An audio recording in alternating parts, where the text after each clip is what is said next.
আজ আপনাদের সামনে এমন একটি কথা নিয়ে এসেছি, আপনাদের উপকার হইতে পারে কথাটা বুঝতে। না, আমরা সহজ হিসাব বুঝতে পারি না, সহজ বস্তু বুঝতে পারি না। আমরা সব সময় কঠিনভাবে নিই।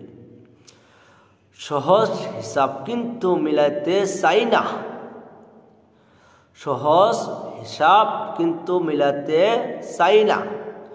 অনেকেই আছি আমরা, কবর খোদাই করতে লাগে সর্বোচ্চ 1 বা 2 ঘন্টা, অথচ থাকতে হবে অনন্তকাল, কিয়ামত পর্যন্ত, তাই না? আর ঘর বাড়ি অট্টালিকা তৈরি করতে লাগে 5 বছর, 6 বছর, 7 বছরও লাগতে পারে। কিন্তু মানুষের বসবাসকাল 1 সেকেন্ডেরও ভরসা নাই। আছে কি? নাই। তাই আমরা সবাই এই ভিডিওটা দেখিয়া শিখে নেই, জেনে নেই।